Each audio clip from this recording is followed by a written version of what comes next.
Bonjour Renaud Muselier, merci d'être avec nous ce matin. Bonjour. On va parler des annonces sans doute du chef de l'État demain, mais d'abord un mot sur un président, un ancien président devant les juges ce matin, Nicolas Sarkozy, poursuivi dans le cadre de l'affaire dite des écoutes. Il comparaît pour corruption et trafic d'influence. Vous êtes confiant, Renaud Muselier ?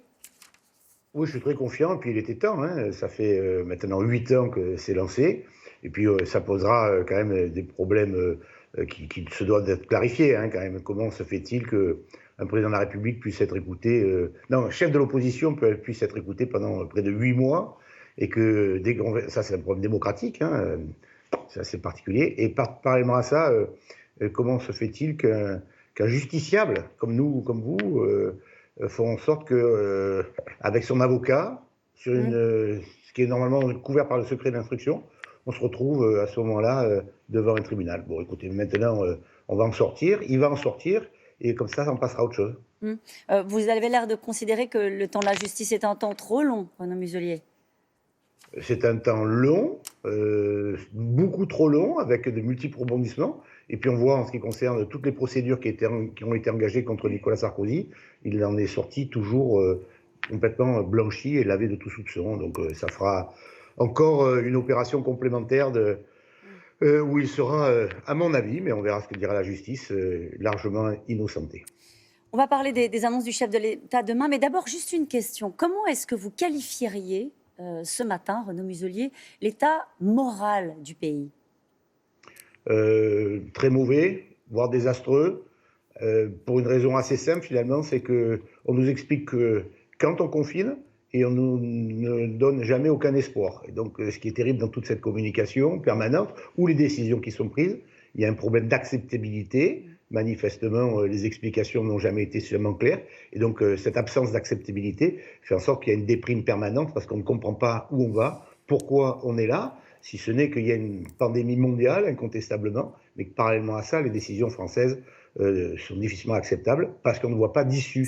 Il n'y a jamais aucune perspective, en fait. Donc c'est ça que vous attendez, Renaud Muselier, au final de l'intervention du chef de l'État. Il paraît que ce sera un déconfinement en 3 temps, donc on va y aller visiblement doucement, mais ce que vous attendez, ce sont des perspectives.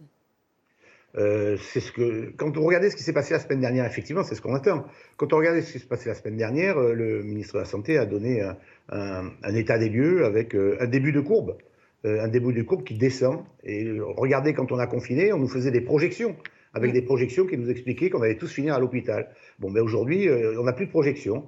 Et alors que les projections de ce pic qui est passé avec cette descente de courbe, nous donné la possibilité de retourner petit à petit vers la vie normale, mais avec les précautions nécessaires. Et aujourd'hui, cette perspective n'existe pas. Donc le président de la République doit donner des espoirs, doit donner pourquoi on peut fonctionner comme ça, et qui va pouvoir retourner vers une vie qui va nous permettre de sauver les fêtes de Noël. Donc, en gros, rouvrir les commerces à la fin du mois en décalant le Black Friday, c'est visiblement une des pistes qui est évoquée. Mais est-ce que vous pensez qu'on peut continuer de dire, notamment aux restaurateurs, aux patrons de bars, de salles de spectacle, de théâtre, pour vous, on ne sait pas quand est-ce que ce sera, certainement pas avant les fêtes et on n'a pas d'échéance. Comment est-ce qu'on peut résoudre cette équation-là ? Eh ben, il faut donner des perspectives. Déjà, si on a des calendriers, c'est une chose. Ouvrir les commerces, c'est indispensable. Mais regardez, au niveau international, il est sûr qu'on ne le transmet pas dans les commerces. Donc il est nécessaire de réouvrir. Quand vous regardez les voisins européens, comme on nous l'explique toute la journée, on voit que les Espagnols, notamment à Barcelone ou à Madrid, réouvrent les restaurants aujourd'hui, cette semaine plus exactement, et avec 30% d'occupation. Donc on pourrait y aller. C'est important ce que vous dites, Renaud Muselier. Vous dites, dès maintenant, comme le font les Espagnols, ou au moins à la fin du mois, en même temps que les commerces, on pourrait rouvrir les restaurants et les bars. Pas tous. Pas les bars de nuit. Pas forcément d'ailleurs le restaurant le soir, mais au moins tous les midis. Quelle différence dans un restaurant qu'un restaurant d'entreprise. Donc vous avez la possibilité d'ouvrir par exemple tous les midis, du lundi au samedi. Et en Espagne par exemple, ils ouvrent le soir avec un couvre-feu derrière, donc dans un horaire qui est plus adapté, 19h, 21h. Vous parliez du mental positif ou non des Français. On voit bien la très grande difficulté, la très grande détresse de ce deuxième déconfinement. Les personnes seules, les personnes isolées, les couples, en interurbain, en urbain, on a une forme de désespoir qui gagne petit à petit avec une désespérance sociale. Et donc il faut avoir une vie sociale Si vous n'avez pas de vie sociale, vous avez une déprime et aucune perspective. Ouais, Donc, on doit une sortir de ce désespérance. tunnel. Pardonnez-moi, je suis obligée de vous couper. Vous êtes à distance, c'est pas Pardon. forcément facile. Une désespérance, mais aussi une colère. Est-ce que vous craignez, Renaud Muselier, ce que vous voyez sur le terrain, un mouvement de contestation, de colère? Juste cette phrase de la Fédération nationale de l'habillement. Alors, ils ne sont pas habitués forcément à se mobiliser. Et le patron de cette fédération dit qu'il redoute des mouvements de colère sporadiques et radicaux. Vous êtes bien entendu qu'il y a un phénomène terrible, c'est que vous avez tous ces gens qui veulent travailler, tous ces commerçants, tous ces artisans qui veulent travailler, qui sont des vrais travailleurs, qui sont aujourd'hui en perfusion financière à la suite du premier confinement. Derrière, ils n'ont aucune perspective d'avenir. Ils se disent plutôt que de mourir du Covid, je ne vais pas mourir économiquement. Et donc, il y a une non-acceptabilité de décisions qui paraissent injustes. Ouais. Et quand vous avez une injustice sans acceptation, vous avez naturellement une révolte.